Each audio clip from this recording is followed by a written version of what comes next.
I should have left Koh Kham the moment the fisherman asked me one question. Not where I was from. Not how long I planned to stay. Not whether I had enough water, a flashlight, or a way to call for help.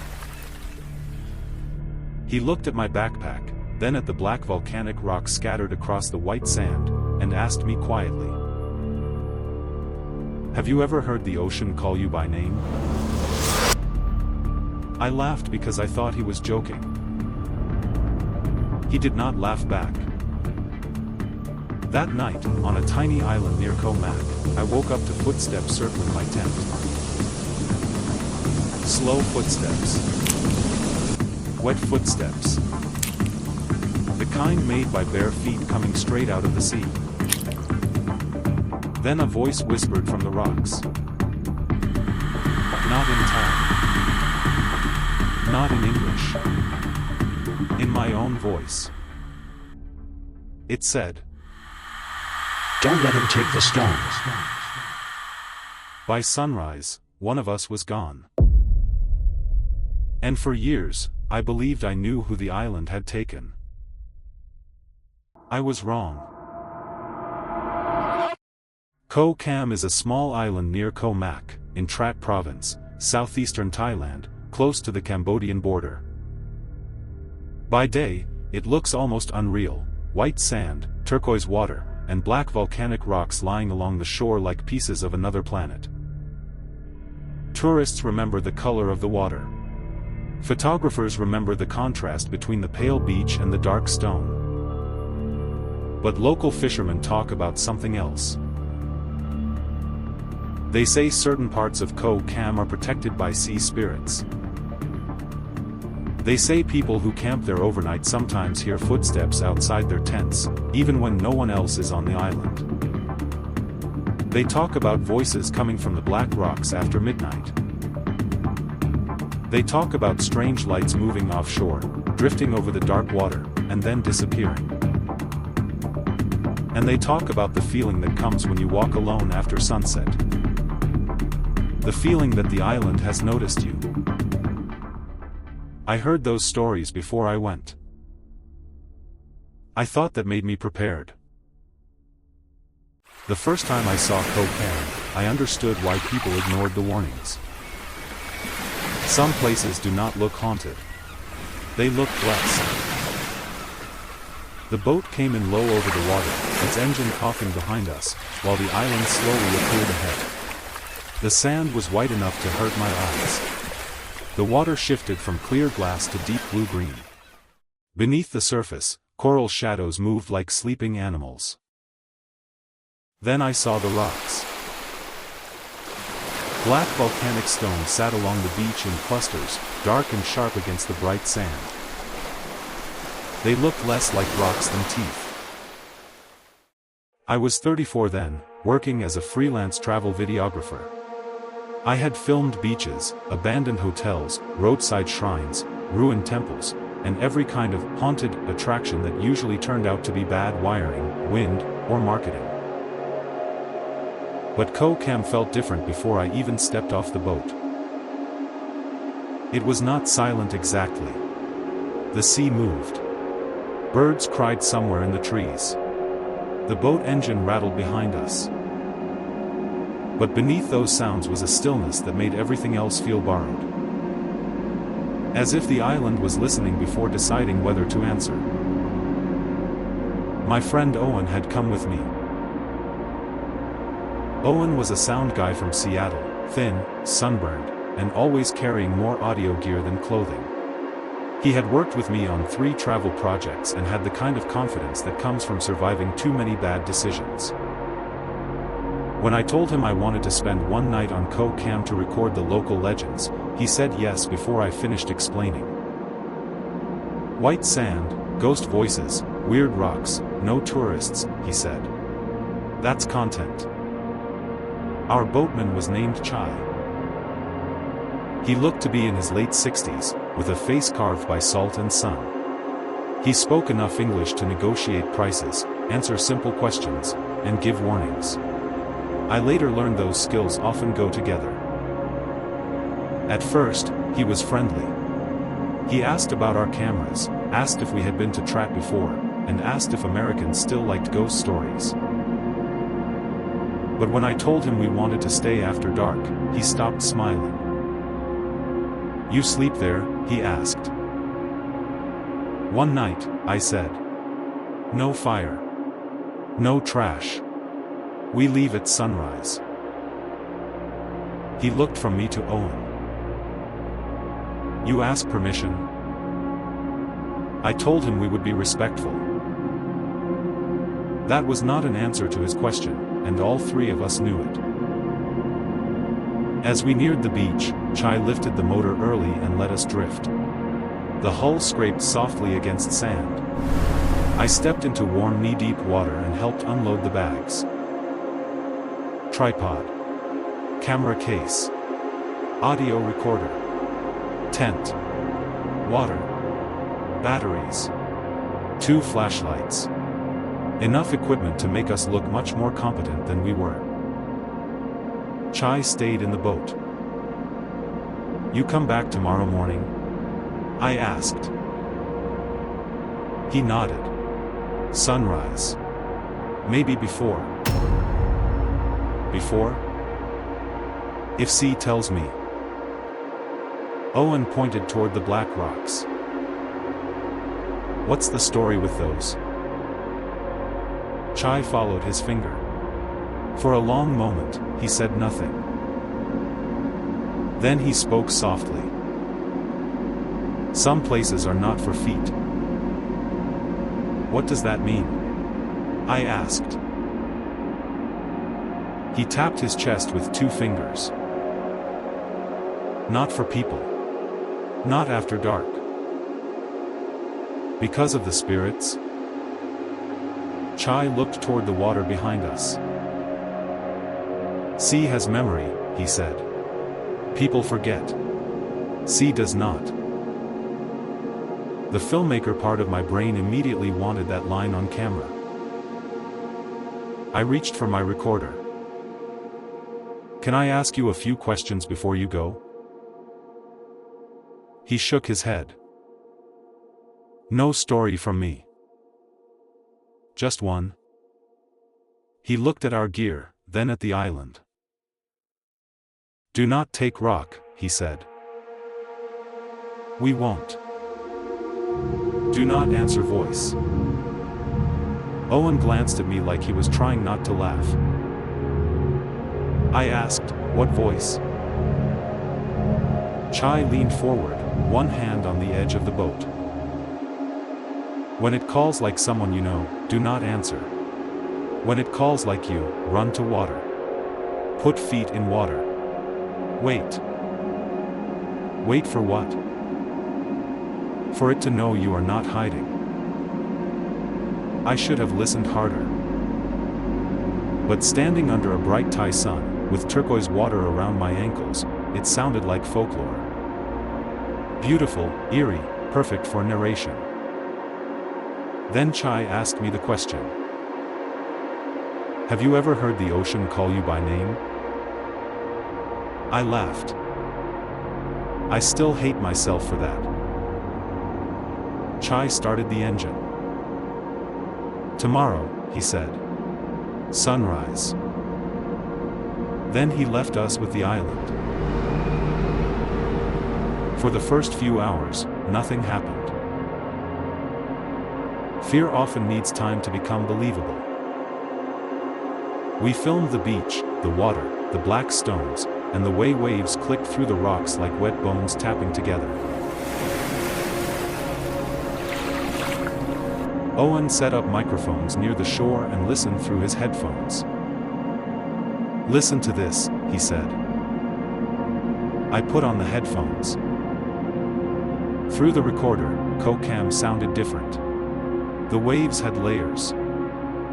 A low breath underneath, a whispery pull as the water slid back through sand, and the occasional crack of something shifting beneath stone. "It sounds like voices," I said. Owen grinned. "Exactly." By late afternoon, the island became almost painfully beautiful. The water brightened. The sand cooled. The black rocks threw long shadows across the beach. I recorded a few lines near the water. Koh Kham is small enough to feel private, I said into the camera. But local stories say the island changes after dark. Fishermen talk about voices in the rocks, lights offshore, and footsteps around tents where no footprints should be. Behind the camera, Owen nodded. Good delivery. I kept going. We're staying here tonight to find out whether those stories are warnings for tourists, or whether something on Koh Kham really does not want visitors after sunset. At the time, I was proud of that line. Later, when I watched the footage, I noticed something behind me. The water was calm. But one black rock, about 20 feet away, was wet. Not all of them. Just one. As if something had climbed out of the sea and stood behind it. We set up the tent above the tide line, near a small rise of sand with palms behind us and the open beach in front. Owen placed one recorder near the tent and another closer to the rocks. 11 hours of spooky nothing, he said. You say that like spooky nothing doesn't pay our rent. Spooky nothing pays badly. As the sun dropped, the island changed. Not suddenly. There was no thunder, no cold wind, no dramatic sign. It was worse than that. The beauty drained out slowly.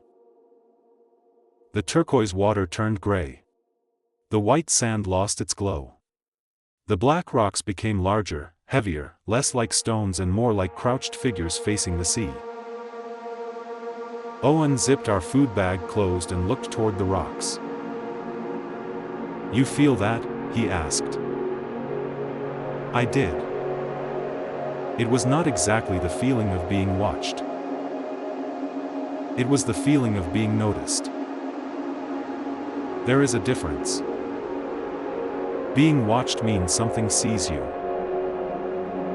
Being noticed means something has decided you matter. At 9, Owen walked toward the water to record the waves. 10 minutes later, he still had not come back. Owen? I called. No answer. I saw him crouched near the black rocks, one hand lifted as if asking me to stay quiet. When I reached him, he pointed at the recorder. It's louder through the mic, he whispered. I put on the headphones. The sound jumped into my skull.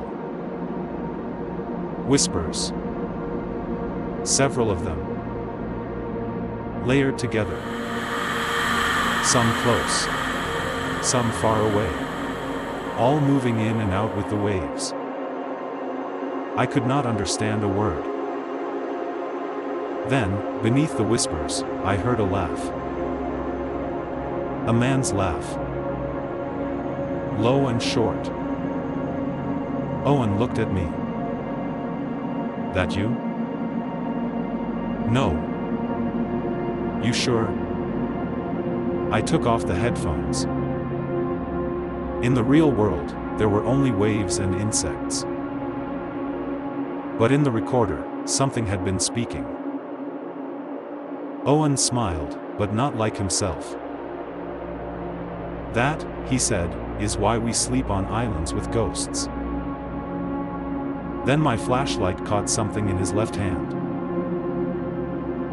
A small black stone. Smooth. Oval. Wet. My stomach tightened. What are you doing? He looked down like he had forgotten he was holding it. It was sitting by the recorder. Put it back. It's just a rock. Chai said not to take one. I'm not taking it.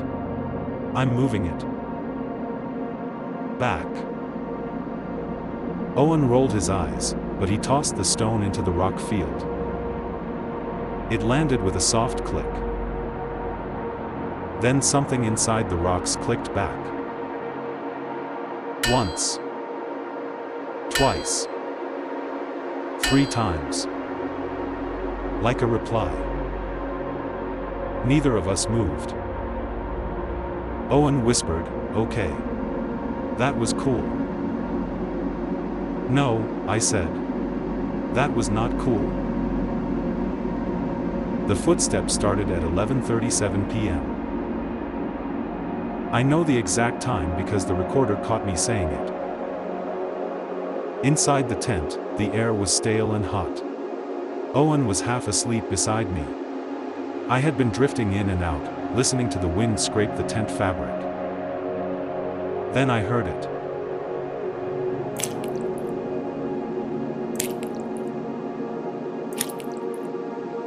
A wet foot pressing into sand. I opened my eyes.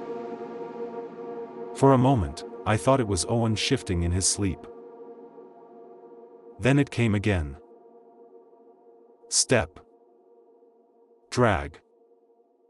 Step. Outside. "Owen," I whispered. He didn't move. "Owen." He inhaled sharply. "What?" "Listen." The footsteps stopped. Then, from behind the tent.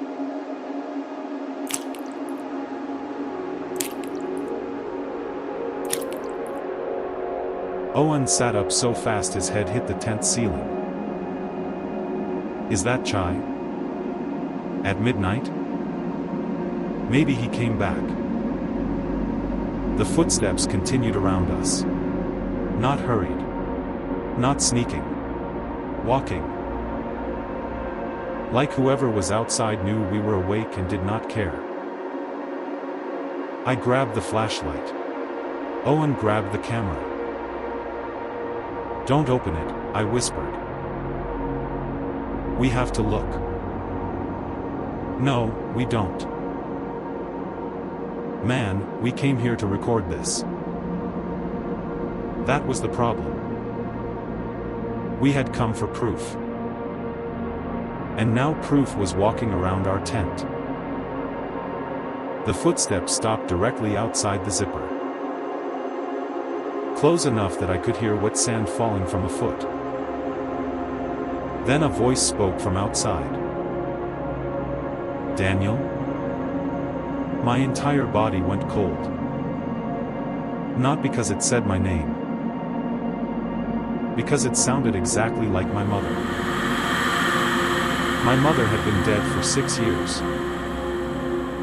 The voice came again, soft and tired.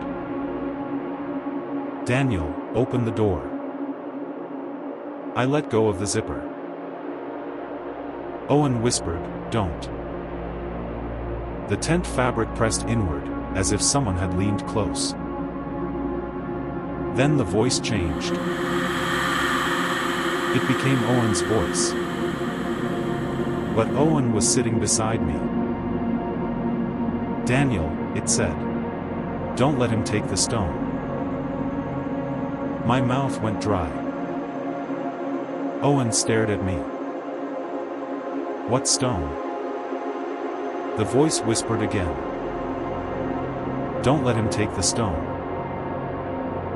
Then the footsteps moved away and vanished. We sat in the dark for a long time. Finally, Owen said, "Did the recorder get that?" I laughed once. It came out wrong. I really don't care. He unzipped the tent before I could stop him. The beach outside was silver under the moon. Empty. We checked around the tent. There were footprints in the sand. Ours. Only ours. But around the tent, in a nearly perfect circle, the sand was darker. Wet. Like a ring of seawater had been poured around us. The tide had not come anywhere near the tent. From the rocks came a faint clicking sound. Once. Twice. 3 times. Then I saw a light offshore. At first, it looked like a fishing boat. A small blue-white glow moving beyond the reef line. It stopped. Another light appeared beside it. Then a third. 3 pale lights floated above the dark water. Owen lifted the camera. "Tell me you're seeing that." "I'm seeing it." The lights moved together, not like boats, but like lanterns carried by people walking on water. Then they went out all at once. Behind us, from the tent, came a whisper. "Daniel?" My own voice. At 1:12 a.m., Owen admitted he still had the stone. I was sitting outside the tent with my shoes on and the flashlight in my lap. Owen had been too quiet for almost half an hour. Finally, he reached into the side pocket of his bag and took out the black stone. The same one. Smooth. Oval. Wet. Even though everything else in the pocket was dry. "You said you threw it back," I said. "I did." "Then why is it in your bag?" "I don't know." "Don't lie to me." His face tightened. "I'm not lying." The anger left me because he looked genuinely scared. He held the stone out like it might bite him. "I found it after the footsteps," he said. "I thought maybe I grabbed it without thinking. But I don't remember." "Put it back." "Where?" "The rocks." "No." "Owen." "No, listen. What if putting it back is what it wants?" That made no sense. But fear rarely needs logic.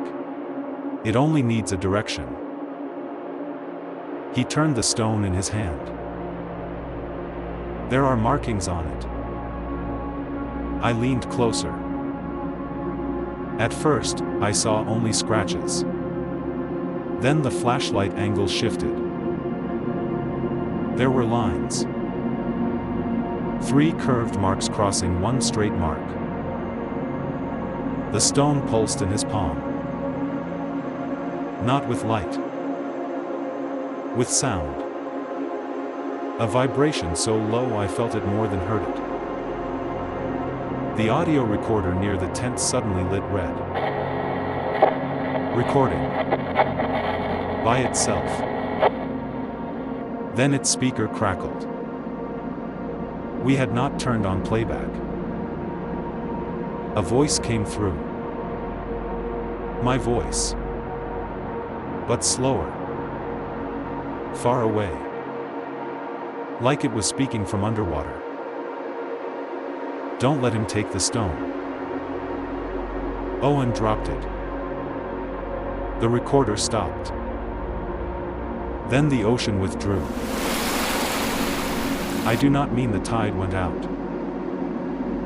I mean the water pulled back all at once, exposing wet sand and dark coral that had not been visible a moment earlier. The whole shoreline seemed to inhale. Owen whispered, "That's not normal." From the black rocks came voices. Many voices now. Some in Thai. Some in English. Some in languages I did not recognize. Underneath them all, I heard my mother. "Daniel, come here." Then Owen said, "Dad?" I had never met his father, but that one word told me enough. Owen took a step toward the rocks. I grabbed his arm. No. He said my name. No, he didn't. You heard it. I heard something. He's asking for help. Owen, your father is in Spokane. For a moment, his face cleared. Then he looked down at the stone and bent toward it. I shoved him hard. He fell backward. What the hell? Leave it. It's a rock. It's not. The voices stopped. All of them. That was worse. Because in the silence, we heard footsteps again. Not around the tent. This time from the water. Step. Drag. Step. Coming across the exposed sand. No body. No footprints. Just the sound of wet feet walking toward us from the sea. I grabbed the stone and threw it as hard as I could toward the black rocks. For 1 second, everything stopped. Then something inside the rocks screamed. Not like a person. Like metal bending underwater. The sea rushed back in. A wave surged across the sand, slammed against the rocks, and rolled almost to our feet. We ran into the tent and zipped it shut. For the next hour, the island walked around us. Not one pair of footsteps. Many. Circling the tent. Crossing the sand. Stopping near our bags. Moving toward the rocks. Coming back. Sometimes wet. Sometimes dry. Sometimes heavy, like boots. Sometimes small, like a child. At 3:04 a.m., the zipper opened. Neither of us touched it. The zipper pull was outside. It moved slowly downward, tooth by tooth. Moonlight slipped inside. And a woman looked in. She was maybe in her 20s. Wet black hair clung to her cheeks. Her skin was pale in the moonlight, but not ghostly. She looked real. Exhausted. Terrified. She wore a dark tank top and shorts, both soaked with seawater. "Please," she whispered. "Don't scream." Owen screamed anyway. The woman flinched. I raised the flashlight. "Who are you?" "My name is Mara," she said. "I need help." Her accent was American. That detail hit me harder than anything else. American.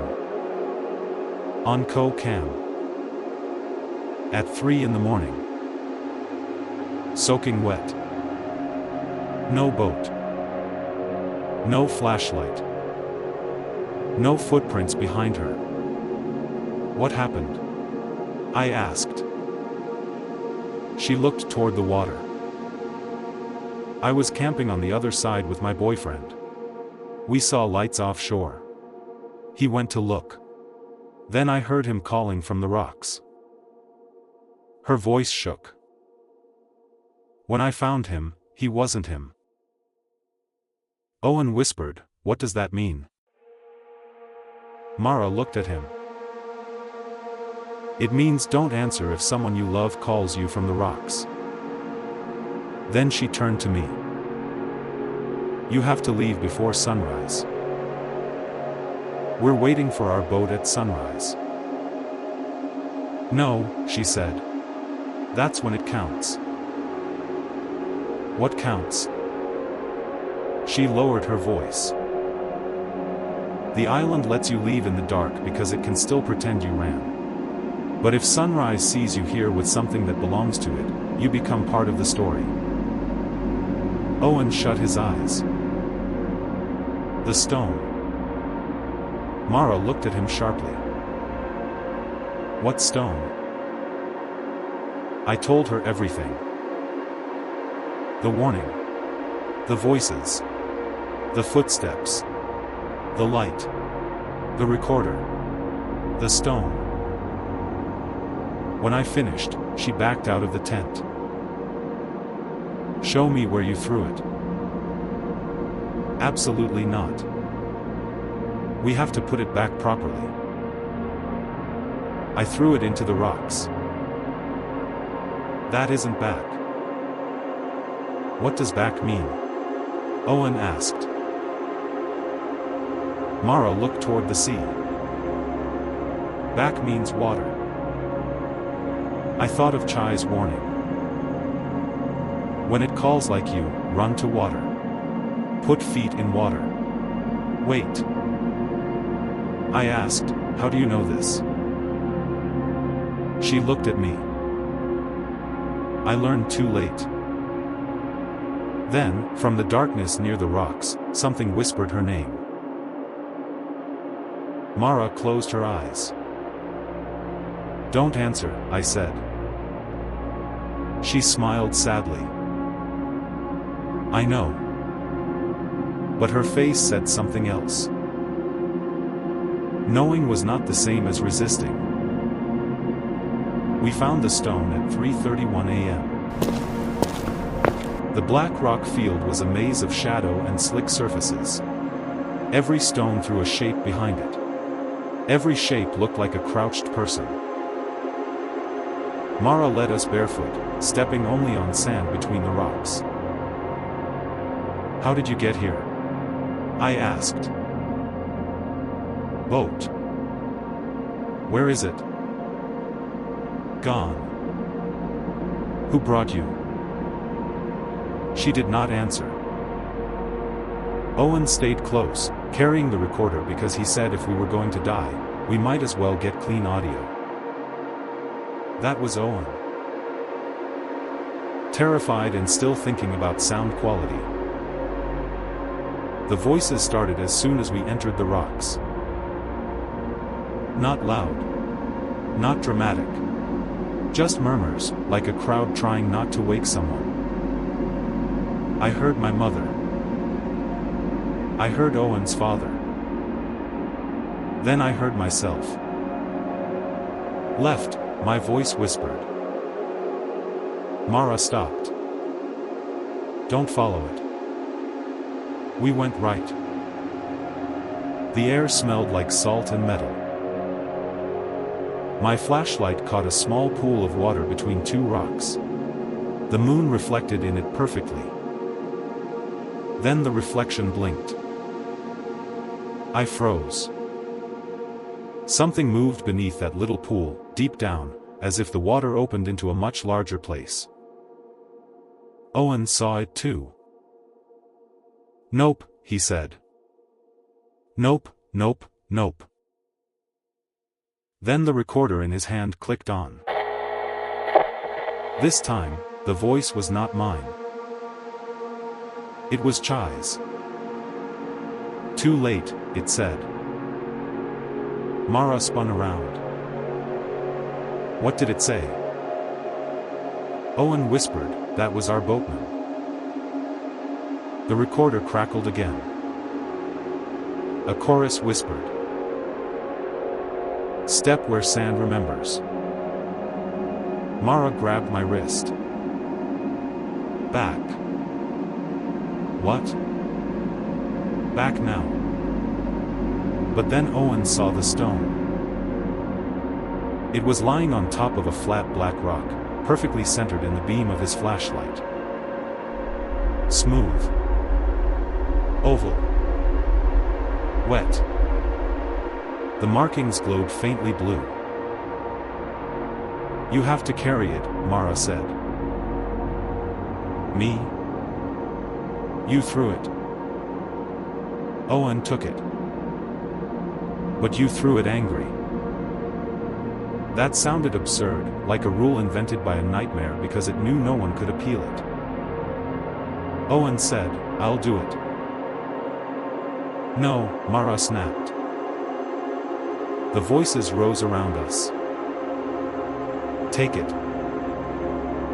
Leave it. Daniel. Owen. Come here. Don't let him." Then something deeper spoke beneath them all. Not in words. In pressure. My ears popped. My knees weakened. The air vibrated. I stepped toward the stone and picked it up. The island went silent. No waves. No insects. No wind. The stone was cold from a place sunlight had never entered. Mara pointed toward the water. "Go." We ran. We slipped on rocks. Owen cut his hand. I nearly dropped the stone twice. Behind us, footsteps rushed over stone and sand. Many of them. Running now. Around us. Through us. A wet hand brushed my shoulder. I did not look back. We reached the open beach. The sea had pulled away again, leaving wet sand shining under the moon. At the edge of the waterline, the pale lights appeared offshore. 3 of them. Then 6. Then more. A chain of blue-white glows beyond the reef. Mara stopped. "No," she whispered. "What? That's not water." I looked down. The exposed sand ahead of us moved in patches. Dark shapes rose beneath the surface, like backs turning under skin. The waterline was not where the sea had gone. It was where something was waiting. The voices returned. This time, all of them spoke in my voice. "Don't let him take the stone."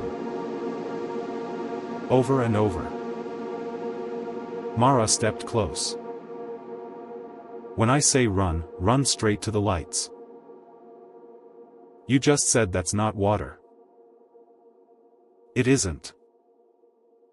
"Then why would we run there?" "Because it wants you afraid of the wrong thing." Before I could ask what that meant, she grabbed the stone from my hand. The markings flared blue. Mara screamed. The offshore lights went out. The Real Sea came rushing back. A wall of black water surged across the exposed sand, racing toward us with impossible speed. Mara ran into it. "Mara!" I shouted. She turned once. In the split second before the water hit her, I saw her clearly. Not young. Not terrified. Older. Much older. Her face worn by years I had not seen. Then the waves swallowed her. The water slammed into my legs and knocked me sideways. Owen grabbed my shirt. The stone was gone. Mara was gone. The voices stopped. The footsteps stopped. Far out in the dark, a boat engine started. Chai arrived before sunrise. He came out of the gray morning mist like he had been waiting beyond the edge of the world. Owen and I stood in the shallows exactly as Chai had told us, feet in the water, backpack soaked, tent abandoned, no stone, no Mara, no explanation. Chai brought the boat close but did not step onto the island. "You see light?" he asked. I nodded. You answer voice? No. It was almost true. His eyes moved to Owen. You take rock? Owen looked down. No. Also almost true. Then Chai looked at me. Where is woman? My blood went cold. What woman? The one walking with you. Neither of us spoke. Chai looked toward the black rocks. She put back. I whispered, who was she? Chai turned the boat toward Koh Mak. Some people protect island, he said. Sea spirits?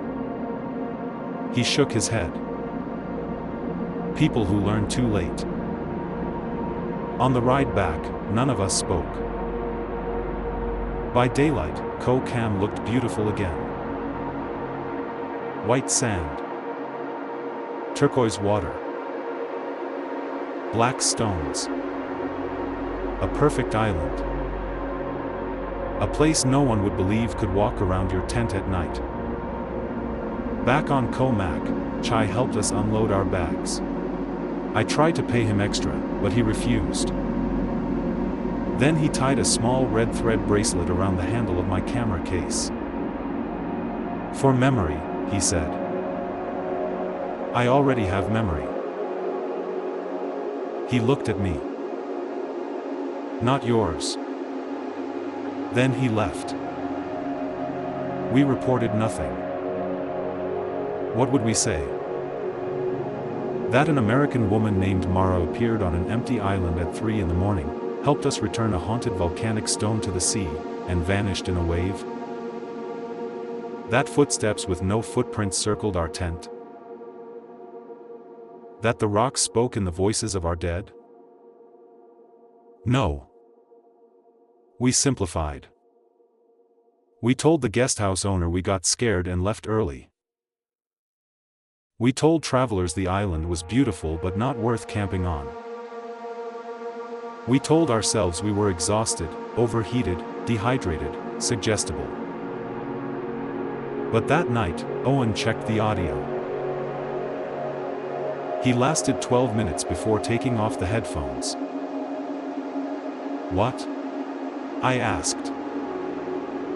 He looked pale. Don't listen tonight. So of course I listened. Most of the recordings were normal. Waves. Wind. Tent fabric. Then 11:37 p.m. The footsteps. Clear. Wet. Slow. Then my mother's voice. I ripped the headphones off. After a minute, I forced myself to continue. At 3:04 a.m., when Mara opened the tent, the recorder captured something I had not heard in the moment. Before the zipper moved, a voice outside the tent whispered, "Use her. He will follow her." It was my voice. Owen leaned against the wall. "Deleted," he said. I didn't. I should have. But proof is a sickness. A year later, a package arrived at my apartment in the States. No return address. Inside was a small padded envelope. Inside that was a black stone. Smooth. Oval. Wet. I dropped it onto my kitchen floor and backed away. Water spread slowly around it. I called Owen. No answer. I texted him a photo. 3 dots appeared. Then disappeared. Then appeared again. Finally, he wrote, Where did you get that? I wrote. It came in the mail. He replied. Mine too. That night, Owen called me. He sounded sober and terrified. I hear them, he said. Who? The footsteps. You're in Seattle. I know. Then it's people. No, he said. It's sand. Behind his voice, faint but clear, I heard. Step. Drag. Step. I told him to leave. Go to a hotel. Go anywhere. He laughed softly. They're already inside. The call ended. The next morning, Owen's sister called me. He was gone. Not dead. Gone. His apartment door was locked from the inside. His phone was on the floor. His keys were on the counter. His shoes were by the door. On his desk was the black stone. Dry. Beside it was his recorder. The final file was 12 seconds long. Owen's voice said, I'm sorry. I took it twice. Then, in the background, my voice whispered, now let Daniel remember. I went back to Thailand because guilt is not rational. I told myself I was looking for answers. Really, I think I was trying to return the stone. The one mailed to me had never dried. Not in a bowl. Not wrapped in towels. Not left in the sun. It stayed wet. Cold. Waiting. I returned to Trat, then Koh Mak, and searched for chai. A woman at a food stall finally stopped me. You are the one from Island, she said. I need to speak with Chai. She looked toward the water. Chai died. The words made no sense. When? Long time. No, I said. He took us to Koh Kham last year. She called an older man from the back of the stall. He came out with a faded photograph. It showed a younger Chai standing beside a wooden boat. Same face. Same eyes. Beside him stood a woman. Mara. Older than I had seen her, but unmistakable. The old man tapped the photo. His daughter, he said. What happened to her? The woman answered softly. She camped there with foreign man many years ago. Man take black stone. Boat come back with only man. My hands went numb. What happened to the man? No one answered. They did not need to. Some people protect the island. People who learn too late. At sunset, one boatman agreed to take me near Koh Kham, but only if we did not land. We approached in fading light. White sand. Black rocks. Clear water. Beautiful as ever. Wrong as ever. I stood at the front of the boat with the stone in my hand. The boatman would not come closer. Throw, he said. It needs to go back properly. No proper for you. The stone pulsed in my palm. From the island, I heard footsteps. Step. Drag. Step. Then I heard Owen. Daniel. The boatman grabbed my arm. No answer. The voice came again. "Daniel, please." It sounded exactly like him. Of course it did. The island did not invent fear. It borrowed love. I threw the stone as far as I could. It hit the water without a splash. For 1 second, the sea became perfectly flat. Then a woman's voice whispered from the rocks. "Not yours." I opened my eyes. Mara stood on the beach. Beside her stood Owen. He looked the way he had on the island, sunburned, thin, carrying too much equipment. He raised one hand. Not waving. Warning. Then his voice carried across the water. "Check the first recording." Back in my hotel, I opened the first recording. Not the night audio. The first one. The one from the boat before we reached Koh Kham. At first, it was normal. Boat engine. Wind. Chai refusing to be interviewed. Owen joking in the background. Then Chai's warning. "Do not take rock. Do not answer voice. When it calls like you, run to water. Put feet in water. Wait." After Chai asked if I had ever heard the ocean call my name, I heard myself laugh. But underneath my laugh, there was a woman crying.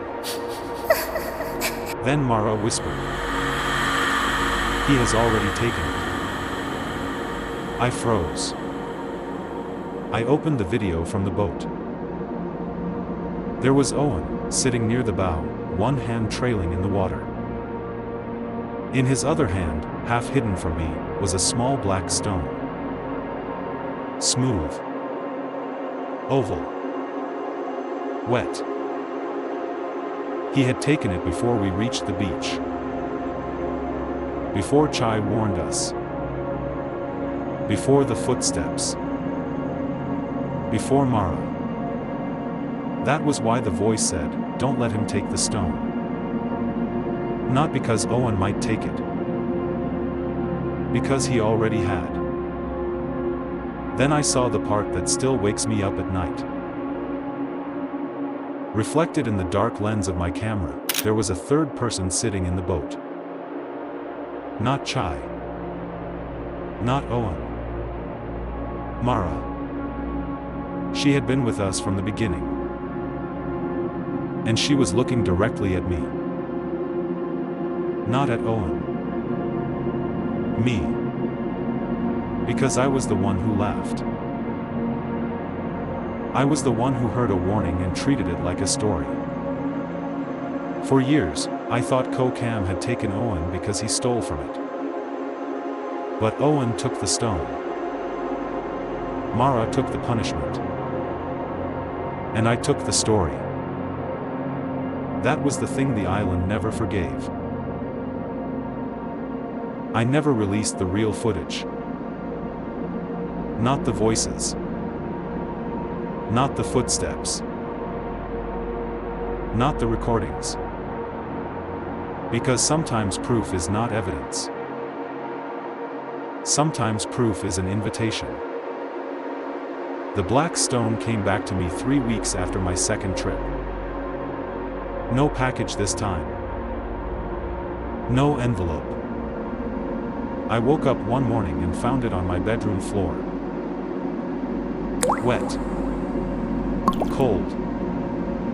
Waiting. I did what Chai told me. I filled a bowl with seawater I had brought back from Thailand. I put my feet in it. I placed the stone beside the bowl. And I waited. At 3:04 a.m., footsteps crossed my apartment. Step. Drag. Step. They circled my bed once. Then stopped at the door. A voice whispered from the hallway. Not my mother. Not Owen. Not Mara. My own voice. It said, "Now you know why they walk." I did not answer. I still do not answer. But some nights, especially when it rains, I wake to the smell of salt water. The floor near my bed is wet. The stone is never where I left it. And somewhere far away, or maybe very close, waves move through black rocks on a small island near Koh Mak. If you ever go to Koh Kham, go in daylight. Respect the sand. Respect the sea. Respect the stories local people tell you, even when the island looks too beautiful to be dangerous. If you hear footsteps outside your tent after dark, do not open the zipper. If a voice calls your name from the rocks, do not answer. And if you find a smooth black stone lying alone on the white sand, leave it there. Because the island does not keep what belongs to it. It follows what belongs to you. Some places do not need walls to be forbidden. Some places only need memory. And Koh Kham remembers every hand that reaches down, every voice that laughs at a warning, and every story taken from its shore. So if the sea ever calls you by name, pretend you did not hear it. If this story kept you listening until the end, subscribe for more true place horror stories from around the world. And next time you travel somewhere beautiful, remember, some warnings are not meant to scare tourists away. Some warnings are there because someone survived long enough to pass them on. Some places do not need walls to be forbidden. Some places only need memory. And Koh Kham remembers every hand that reaches down, every voice that laughs at a warning, and every story taken from its shore. So if the sea ever calls you by name, pretend you did not hear it. If this story kept you listening until the end, subscribe for more true place horror stories from around the world. And next time you travel somewhere beautiful, remember, some warnings are not meant to scare tourists away. Some warnings are there because someone survived long enough to pass them on.